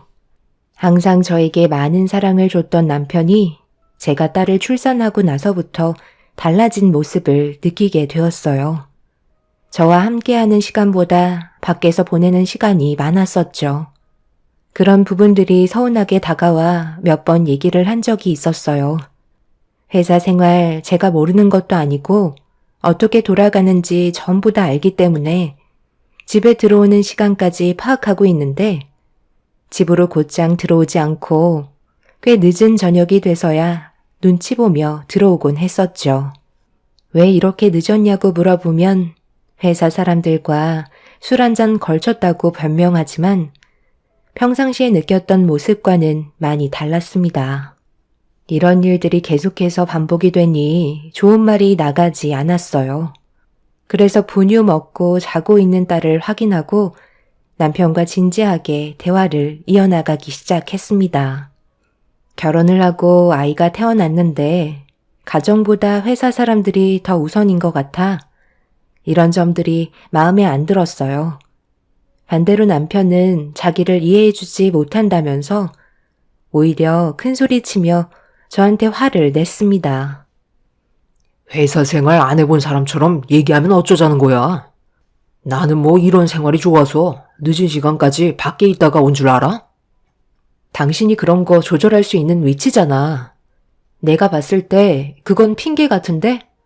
원래 모임 같은 거 좋아했었고, 사람들과 술자리 가지는 거, 빠지지 않고 참석하려는 거 잘 알고는 있었지만, 그래도 나 이제 출산한 지 몇 달 되지 않았고, 요즘 당신 때문에 스트레스를 많이 받았는지 전량이 줄어서 애가 부족한지 계속 보채길래 분유로 배 채워주고 있는데 지금 어떤 상황인지 알려고 하지도 않잖아. 현관 앞에 분유통은 쌓이고 있는데 한 번도 신경 쓰지 않는 게 말이 된다고 생각해? 바쁘다 보면 못 볼 수도 있는 거지. 왜 그거 가지고 그래? 벌써부터 분유를 먹일 정도면 몸에 문제 있는 거 아니야? 산부인과에 찾아가 검사를 받아보던지. 아니면 밤량을 늘려서 젖을 돌게 만들면 되잖아. 분유값 한두 푼도 아닌데 해결 방법을 찾아보려 하지도 않고 무턱대고 분유 사서 먹이면 어쩌자는 거야? 내 말이 틀렸어? 당신 말 참 웃기게 한다. 분유값 한 번이라도 줘봤어? 돈도 따로 관리한다고 생활비는 그동안 내가 벌은 돈으로 사용하라고 말하는 당신이 그런 말 하는 건 문제가 있는 거 아니야? 계속 이런 식으로 행동하면 나도 더 이상은 못 참아. 남편은 술이 꽤 취해 있는 상태라 제대로 된 대화를 이끌어갈 수는 없었지만 그래도 다음부터는 신경 쓰겠다는 말에 참고 넘어갔어요. 하지만 며칠 못 가서 남편은 또 다시 똑같은 생활을 반복하는 모습을 보여주고 있었죠. 태어난 지 몇 달 되지 않은 딸 제대로 안아준 적도 없었으면서 무리한 요구를 하는 것도 아닌데 가정에는 신경조차 쓰지 않는 모습이 저를 더욱더 화나게 만들었어요. 참고 또 참았다가 저 또한 감정이 터지게 된 터라 남편과 언성을 높이면서 싸우게 되었죠. 결국 더 이상 대화로 풀어가고 싶지 않다는 남편은 집 밖을 뛰쳐나갔고 그날은 집에 들어오지 않았네요. 뭐가 문제인지 전혀 인식하지 못하는 남편의 행동들을 계속해서 두고만 보기에는 더욱더 상황을 악화시킬 것 같아 이 문제를 시부모님께 도움을 요청했어요. 그런데 당연히 제 편을 들어주실 거라 생각했는데 전혀 다른 반응을 보여주셨습니다. 큰일도 아니구만. 이렇게까지 안 좋은 분위기로 끌고 가는 네가 더 문제인 것 같아 보이는데? 남자가 사회생활 하다 보면 당연히 여러 가지로 부딪혀야 할 것들이 많은데 뒤에서 내조를 해주기는커녕 오히려 불만을 가지는 게 이상한 거 아니니? 어머님, 그게 무슨 말씀이세요? 육아는 저 혼자만 하는 게 아니잖아요. 그리고 저도 출산 전까지는 회사 생활했잖아요. 그럼 더 이해해줘야 하는 거 아니니? 밖에서 술을 먹고 들어오는 것도 일의 연장인 거 몰라? 내조를 그렇게 못하니까 애가 맨날 움츠려 있는 거잖아. 뒤에서 팍팍 밀어주지 못할 거면 그냥 알아서 하게끔 내버려 둬라. 내 아들이 너 때문에 숨 막혀서 살겠니? 시모는 제 말을 조금도 들어주려 하지 않았어요. 그래도 어느 정도는 이해해 주실 줄 알았는데 괜히 전화했다 싶었죠. 남편이 저와의 문제들을 전부 다 시모에게 미리 얘기한 듯 보였습니다. 솔직히 너무 서운했었죠. 딸 하나 낳은 것도 정말 힘들게 가진 거였거든요. 남편과 결혼 생활하면서 뭐가 문제였는지 그토록 바라던 임신은 쉽게 되지 않았습니다. 적지 않은 나이에 결혼을 한 것도 어느 정도 영향이 있었겠지만 그래도 남들 다 아는 임신 쉬울 거라고만 생각했었어요. 하지만 아이를 가진 건 나이 40에 진입을 하고서야 임신 소식을 접할 수 있었죠. 정말 힘든 시간을 이겨내고 품에 안긴 아이였는데 시모는 적지 않은 나이에 힘들게 가진 아이가 하필 딸이라는 이유 하나만으로 출산 이후 단 한 번도 집에 찾아오지 않으셨어요. 이런 부분들도 너무 서운했었지만 시간이 지나면 자연스럽게 해결이 될 거라 믿고 있었는데 시모는 저와 제 딸을 조금도 신경 써주지 않았습니다. 결국 제가 기댈 수 있는 건 저희 부모님밖에 없었어요. 지금 시간에 어딜 가겠다는 거야? 당신 계속 이런 식으로 행동할 거야? 이대로 애 데리고 처가에 가면 내 입장이 뭐가 되겠어? 제발 생각 좀 하고 움직여. 당신이 원하는 대로 최대한 일찍 와서 신경 쓸 테니까 이제 그만해. 당신 말에 내가 한두 번 속아? 오늘은 왜 이렇게 늦은 건데? 술도 안 먹었으면서 연락도 안 받고 도대체 뭐 하다 온 건데? 아는 지인 중에 부모님이 돌아가셔서 장례식장에 다녀오는 길이었어. 괜히 당신 찝찝해할까봐 말하지 않은 거라고. 그 말을 지금 나보고 믿으라는 거야? 당신이 한 말에 대해 확인시켜 줄 수 있어? 두리뭉실하게 얘기하지 말고 내가 믿을 수 있게 확실하게 말해봐. 왜 아무 말도 하지 못하는 건데? 이제 나한테 거짓말까지 하는 거니? 요 며칠 사이 당신 옷에서 화장품 같은 게 묻어 나오던데? 그거는 또 어떻게 설명할 거야? 아무리 회사 사람들이나 지인들끼리 술자리를 가진다 해도 셔츠나 정장에 화장품이 묻어오는 일이 반복되는 건 당신이 지금 나 몰래 다른 여자를 만나고 있다는 거 아니야? 그게 지금 무슨 뚱딴지 같은 말이야. 내가 뭘 여자를 만나? 당신은 지금까지 날 봐와놓고도 몰라? 그동안 결혼 생활하면서 여자 문제로 일을 크게 만든 적이 있었어? 한 번이라도 그런 일이 있었다면 말도 안 하지. 나를 지금 어떻게 보고 그런 식으로 사람을 몰아가는 건데? 지금은 좀 그렇고 내일 내가 장례식장 어디 다녀왔는지 사진 좀 보내달라고 할 테니까 그거 확인해보면 되잖아. 그리고 회사 생활하거나 여러 가지 이유로 화장품이 잠깐 묻을 수도 있는 거지. 그걸로 생사람 잡는 건 정말 문제가 있는 거라고. 한 번만 더 의심하면 그땐 나도 그냥 넘어가지 않을 거니까 앞으로 입 조심해. 알겠어? 며칠 동안 남편의 옷에서 여자 화장품이 몇 개 묻어 있는 걸 몇 번이나 확인을 했었기 때문에 의심을 안 할 수가 없었어요. 그런데 제가 화장품 얘기가 나오자마자 정색을 하면서 혼자 흥분을 하더니 절대 그런 거 아니라는 말을 하고 있었지만 그런 모습을 지켜보는 저는 의심을 안 할 수가 없었습니다. 여자의 촉을 무시할 수가 없기 때문에 확인을 해보는 게 좋을 것 같았어요. 갑자기 달라진 남편의 모습들은 분명 이유가 있을 거라 생각했었습니다. 그래서 드러났던 적금을 깨고 그 돈으로 남편의 뒷조사를 의뢰하게 되었죠. 꽤 많은 돈을 지불했지만 만약 제가 의심하는 부분들이 정말 오해였다면 돈은 아깝지 않았습니다. 그렇게 남편이 퇴근하고 난 이후의 시간의 행동을 보고받기 위해 떨리는 마음으로 기다리고 있는데 저에게 문자로 전송되어 오는 사진 한 장은 제 가슴을 철렁 내려앉게 만들었습니다. 이래서 여자의 촉은 무섭다고 하나 봐요. 남편이 퇴근하고 회사 사람들과 술자리를 가지는 게 아닌 어느 아파트로 걸어 들어가는 모습은 누가 봐도 저 몰래 다른 여자를 만나고 있는 게 확실해 보였습니다. 만에 하나 제가 상상하는 그런 게 아니라면 정말 다행이겠지만 남편이 쓸데없이 퇴근하고 다른 집에 급히 들어가는 행동은 바람 말고는 다른 건 생각나지 않았어요. 저와 비슷한 경험을 해보신 분들은 아시겠지만 배우자가 바람을 피우고 있다는 느낌을 받게 되거나 현장을 목격했을 때 오게 되는 정신적 충격은 상상 이상이었습니다.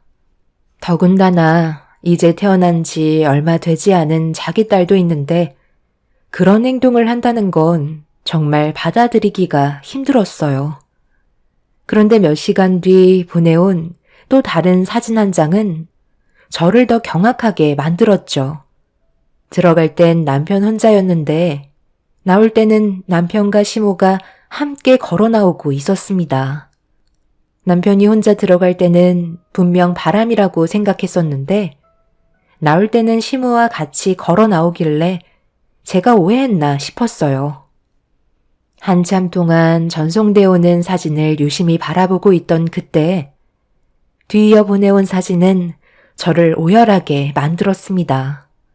남편과 시모가 먼저 걸어 나왔고 그 뒤로 처음 본 여자가 품에 아이를 안고 있었어요.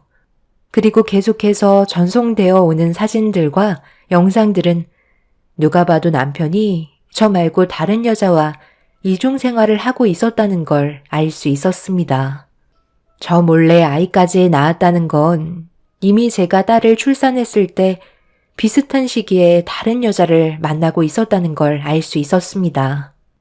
남편의 옷들에서 옅은 화장품이 묻어 나왔을 때 어느 정도 예상은 했었지만 그래도 가정을 꾸린 남편이 그럴 일 없다고 믿으려 했었어요.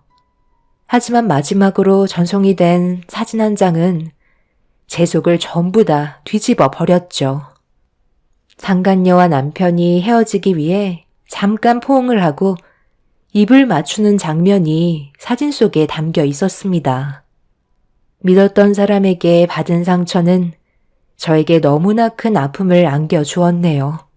그렇게 몇 시간 뒤 모든 사실을 알고 있는지 전혀 모르고 있는 남편이 현관문을 열며 조심스럽게 들어왔어요. 그리고 한다는 말이 오늘만큼은 일찍 들어왔으니 아무 말도 하지 말라고 제 딸의 얼굴을 보겠다며 분유 먹고 깊은 잠에 빠져있는 아이의 방문을 열려고 하길래 저도 모르게 남편에게 화를 내고 말았죠. 갑자기 왜 화를 내고 그래?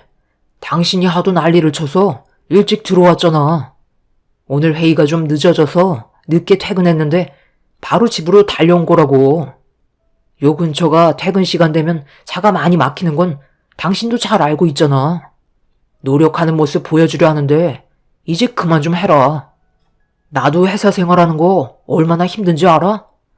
그리고 미리 얘기하는데 나 내일 회식 있어. 늦게 들어올 거야. 정말 회식이야? 나한테 지금 거짓말 하는 거 아니지? 다 확인해보면 나오는 거 몰라? 계속 밥 먹듯이 거짓말 할래? 정말이라니까. 정 궁금하면 회사에 전화해서 우리 부서가 회식인지 아닌지 확인해보면 되잖아. 내가 이런 걸로 거짓말을 하겠어? 요즘 당신 집에만 있다 보니 우울해서 그러는 거야? 상당히 예민해져 있는 것 같아. 이번 주말에 바람 좀 쐬러 갈까? 쓸데없는 말 하지 말고 들어가 잠이나 자.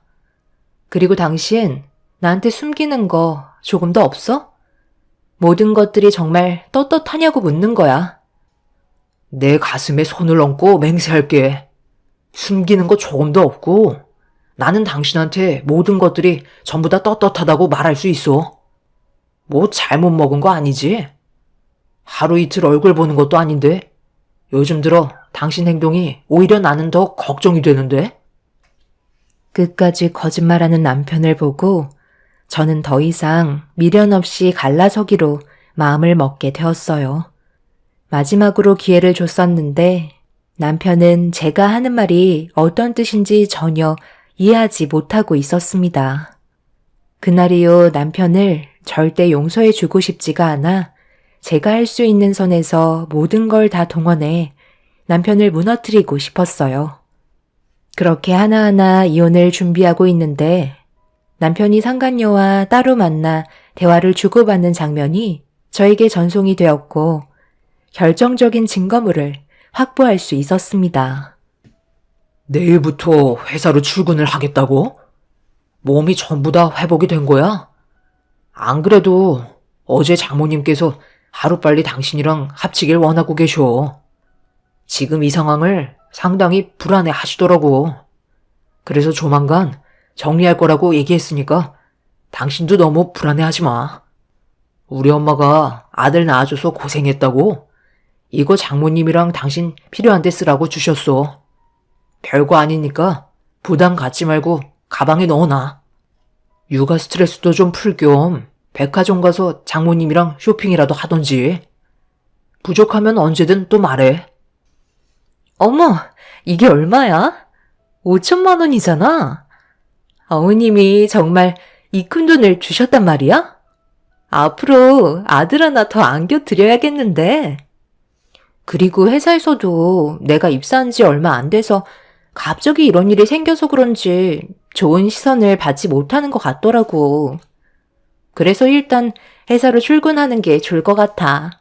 자기는 최대한 빨리 정리를 해줬으면 좋겠어. 회사에서 이런 사실을 알게 되면 좋을 거 하나 없잖아. 엄마가 불안해하는 것도 그런 것들이야. 한 번 소문나면 걷잡을 수 없을 정도로 일이 커지게 되는 거잖아. 나 못 믿어? 당연히 내가 그런 것들은 너한테까지 영향이 가지 않게 모든 걸 내 손에서 전부 다 처리하지. 걱정하지 마.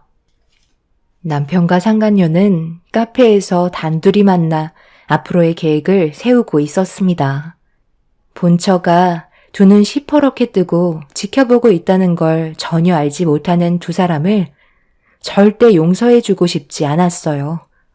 그날 이후 심부름 센터에서 더욱더 많은 돈을 지불하고 최대한 디테일한 증거물들을 요구를 하게 되었네요.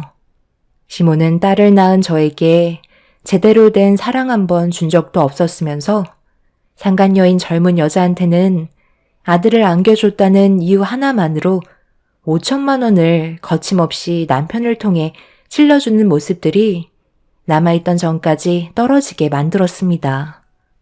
그렇게 하나둘 남편과 함께 했던 것들을 정리하고 있는데 남편이 집에 들어왔어요. 당신 지금 뭐 하는 거야? 짐 정리를 왜 하고 있는 건데? 어디 가려고 하는 거야? 서윤이가 안 보이네. 장모님 댁에 보냈어?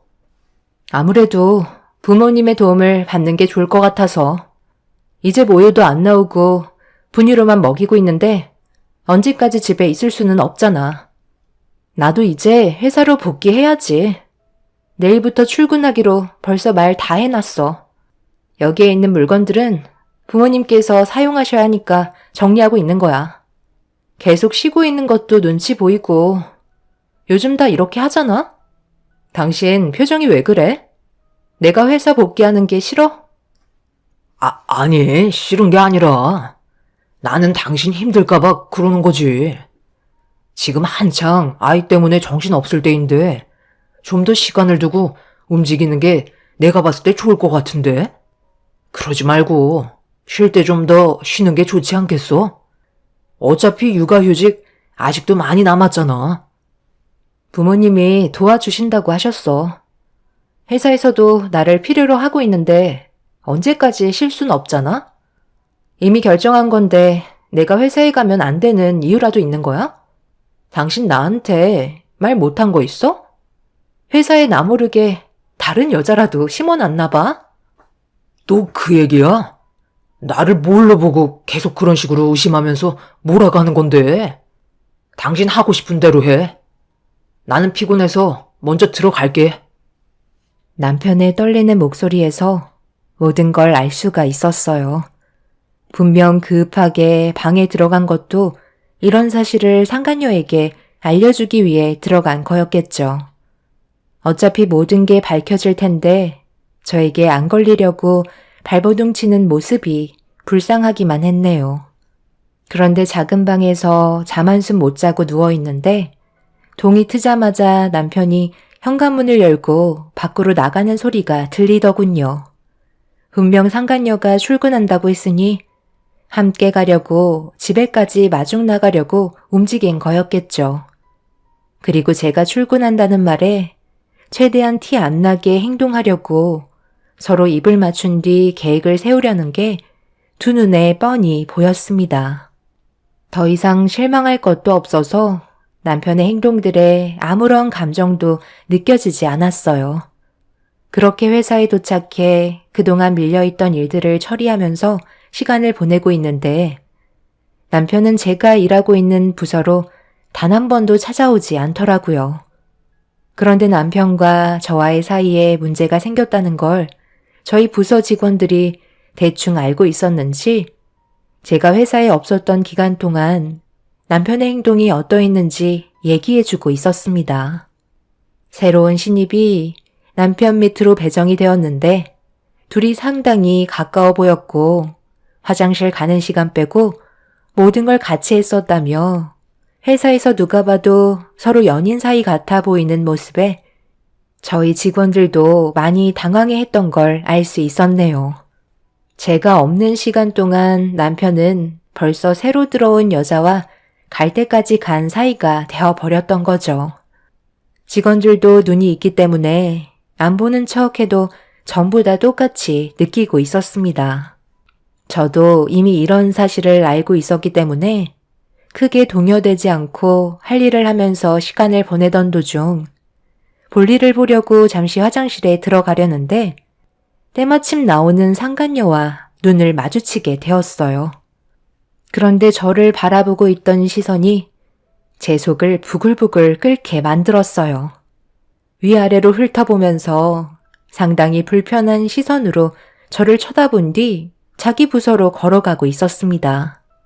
기분이 상당히 안 좋아진 저는 상간녀를 불러 세웠어요. 신입이라고 들었는데 아무리 부서가 달라도 회사 상사한테 당연히 인사해야 되는 거 아닌가?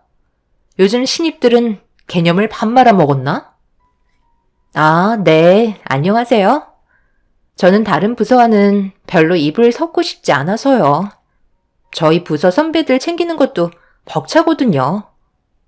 그래서 나 없는 동안 내 남편이랑 노는 게 그렇게 좋았나 봐. 벌써 회사에 소문이 쫙 퍼졌던데 둘 사이가 심상치 않다며? 어머, 벌써 부장님 귀에까지 들어갔어요? 그럼 조심하셔야죠. 제가 낚아챌 수도 있을지 모르잖아요? 요즘 남자들 젊은 여자면 사족을 못 쓰잖아요. 더군다나 회사 내에서는 젊은 여자가 얼마나 귀하겠어요? 낚아채 가는 사람이 임자 아닌가요? 저희 상무님 같은 경우 능력도 있으시고 얼굴도 빠지지 않는데 저 같아도 혹할 것 같은데요. 더 할 말 없으시면 이만 가보겠습니다. 적당히 나이 먹었으면 사회생활 어느 정도 할 줄 알아야지. 남자들이 조금 잘해준다고 아무데나 꼬리 함부로 놀리다간 인생 쫑나는 거 순식간이야. 눈앞에 있는 것만 바라보다가 여러 죽어나가는 거 내가 정말 많이 봤거든. 한번 열심히 해봐. 상간녀는 저를 증오하듯 노려보고 있었어요. 저 또한 당장 달려가서 머리채 잡고 싶었지만 이를 악물고 끝까지 참았습니다. 그런데 상간녀와 대치하고 있는 사이 남편이 저를 발견하고 급하게 뛰어왔어요. 그런데 제가 아무것도 하지 않았는데 상간녀를 자기 몸 뒤로 이끌더니 보호해주려는 듯한 행동을 제 앞에서 보였습니다. 남편 몸 사이로 고개를 내민 상간녀는 자기가 이겼다는 듯한 눈빛으로 남편의 팔짱을 끼며 온갖 애교를 부리면서 일하는데 문제가 생겼다고 남편을 끌고 부서로 데리고 들어갔네요. 그리고 그 모습을 저뿐만 아니라 저희 부서 직원들이 전부 다 보고 있었습니다. 그때 받았던 치욕은 아직까지도 잊을 수가 없을 정도로 엄청난 충격을 받았었죠. 그래도 회사 내에서 제가 본처인데 상간녀를 감싸는 남편을 보고 있으니 더 이상은 안 되겠다 싶었습니다. 그래서 퇴근하고 이혼 서류를 테이블에 올려놓은 뒤 남편에게 할 말이 있다며 최대한 빨리 집에 오라고 문자를 보냈습니다. 좀 전에 있었던 일들에 대해 심각성을 느낀 남편이 오랜 시간 걸리지 않고 집에 들어오길래 테이블에 올려두었던 이혼 서류를 보여줬습니다. 그걸 본 남편은 전혀 생각지도 못했는지 놀라면서 저를 바라보았고 용서를 구하는 게 아닌 급하게 서류를 작성했어요. 그리고 뒤이어 저한테 한 말들이 제 마음을 찢어 놓았죠. 그래, 잘 생각했어. 당신이랑 나는 애초부터 잘 맞지 않았다니까. 각자 갈 길 가는 게 서로에게 이득이라니까. 나는 당신이 상처받을까봐 그동안 이혼하자는 말도 못하고 얼마나 속을 끓었는지 알아? 내일 당장 법원에 갈 거지? 나랑 이혼하는 게 그렇게 좋니? 여태까지 당신을 위해 내 인생을 바쳤는데 어떻게 눈 하나 깜빡하지 않고 이혼 서류에 사인을 할 수가 있어? 내가 왜 이혼을 하자는 건지 물어볼 생각도 없는 거야? 내가 결정한 이유가 궁금하지도 않아? 그걸 물어봐서 뭐해. 어차피 당신이랑 나랑 성격 차이 때문에 그러는 건데.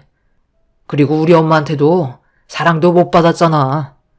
당신은 아이 하나 가지는 것도 정말 힘들었는데 결국 딸이었고, 둘째는 아예 생각도 안 하고 있는데 엄마가 좋아하시겠어? 당신 집안과 능력 보고 나도 결혼하긴 했지만 살다 보니 알겠더라. 그런 게 그렇게 중요한 건 아니더라고. 안 맞으면 끝인 거야. 내일 법원에서 보면 되니까. 나는 이제 그만 나가와도 되는 거지? 집안에 있는 짐들은 최대한 빨리 정리해줬으면 좋겠어. 그리고 이혼 재산 분할 같은 건 서로 가져온 만큼 다시 가져가면 되는 거니까 그게 신경 쓰지 않아도 되는 거지. 그런데 당신 회사는 어쩔 거야? 서로 불편한데 다른 데로 옮기는 게 좋지 않겠어? 내가 괜찮은 곳 알아봐 줄 수도 있는데 내일 마저 얘기하자. 남편은 지금이 기회라는 듯 급하게 서류에 사인을 한 뒤 자기 할 말만 하고 밖으로 뛰쳐나갔습니다. 그날 하루 종일 남편에게 받은 배신 때문에 그동안 살면서 흘린 눈물보다 훨씬 더 많은 눈물을 쏟아내고 말았습니다. 그렇게 남편과는 이혼을 하게 되었고 저희는 법적으로 3개월의 시간이 주어지게 되었죠.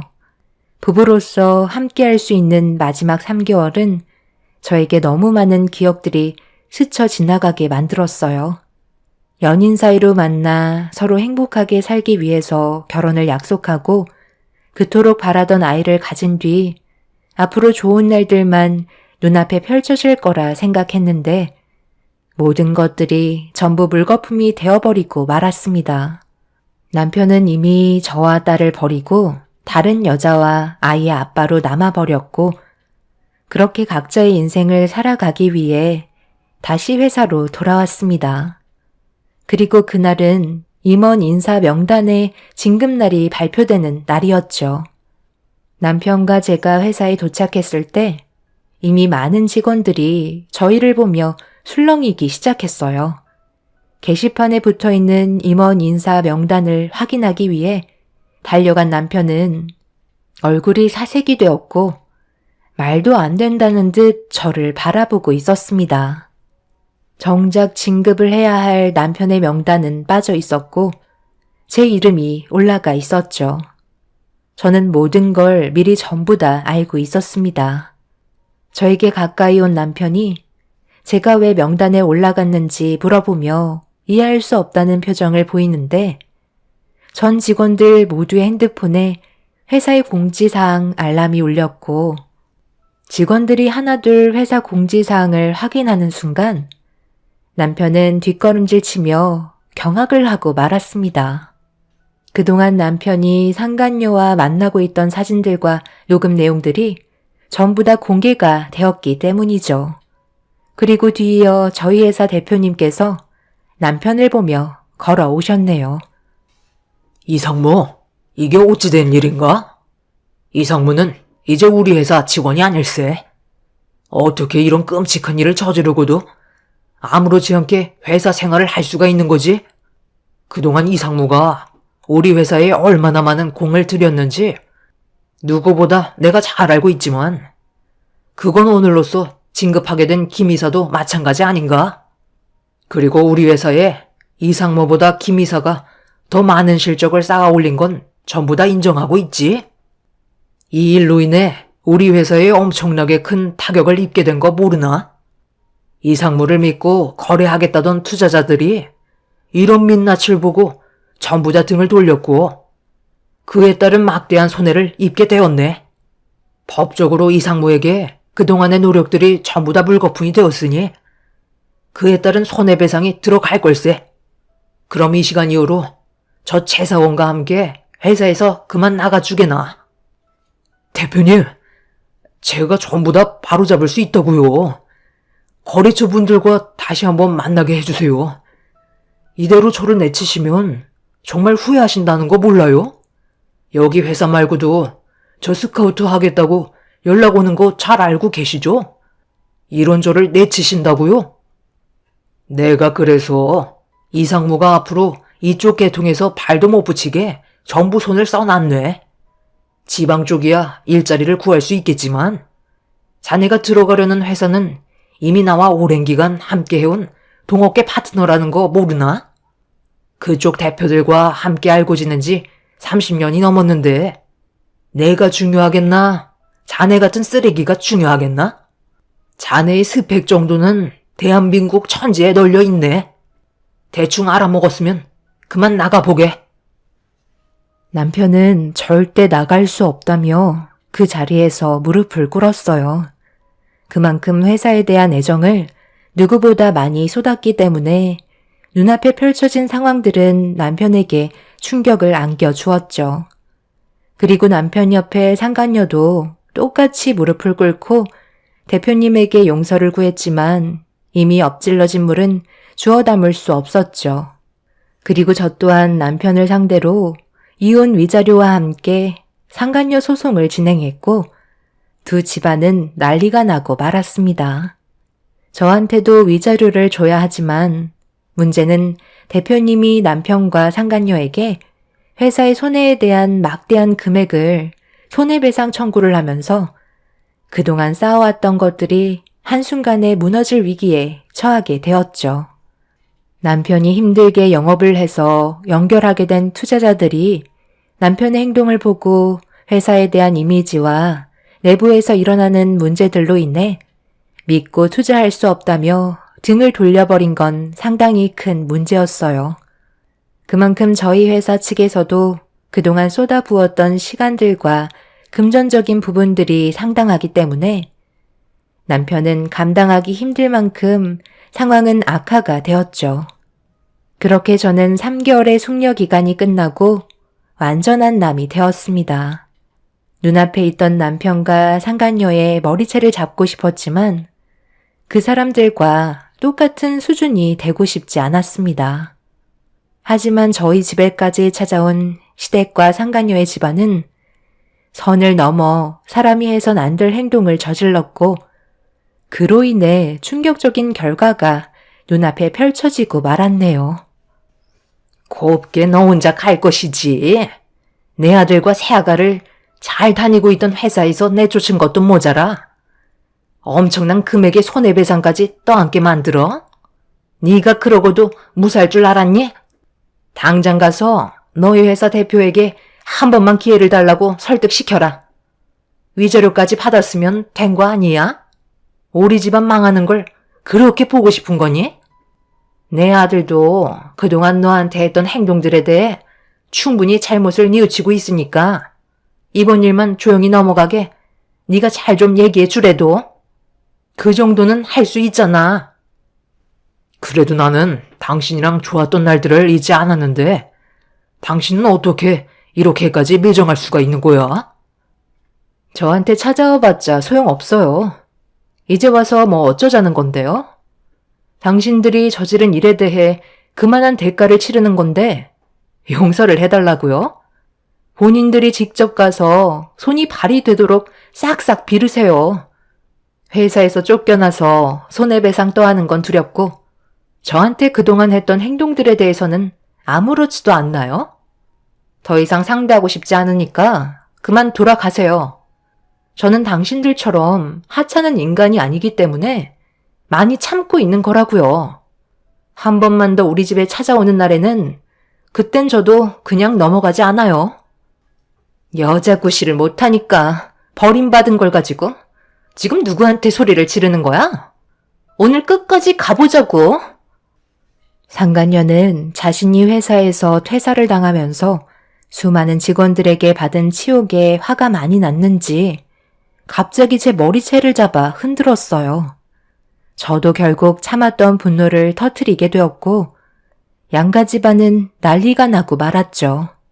그런데 상간녀와 몸싸움을 벌이던 도중 남편이 상간녀에게 그만하라고 소리를 지르며 저와 상간녀를 떨어뜨려 놓았는데 남편이 상간녀를 저지한 거에 대해 기분이 나빴는지 상간녀가 남편의 뺨에 손을 올려 붙였고 그 순간 시모가 그 모습을 보고 이성을 잃어버려 상간녀에게 뭐 하는 짓이냐며 강하게 밀쳤는데 충격적이게도 중심을 잃으면서 상간녀가 난간에서 떨어지려는 찰나 남편의 옷깃을 잡았고 순식간에 상간녀와 남편이 동시에 복도식 아파트 난간에서 추락하고 말았습니다.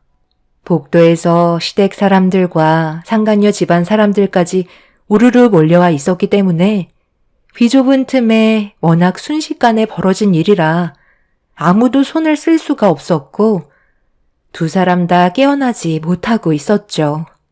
시모는 넋이 나간 상태로 그 자리에 주저앉았고 상간녀의 부모는 떨리는 손으로 119에 도움을 요청하고 있었어요. 그렇게 두 사람은 응급실에 실려간 뒤 저희는 경찰에게 벌어진 사건에 대해 진술을 하게 되었어요. 시모의 행동으로 문제가 생긴 거기 때문에 저는 금방 나을 수 있었지만 시모는 추가적인 조사 진행이 이루어졌습니다. 그날 이후 남편과 상간녀의 몸에 문제가 생겼고 남편은 허리를 크게 다치는 바람에 전신에 마비가 오고 말았습니다. 상간녀는 양쪽 다리에 신경을 잃어 평생 휠체어 신세를 져야만 하는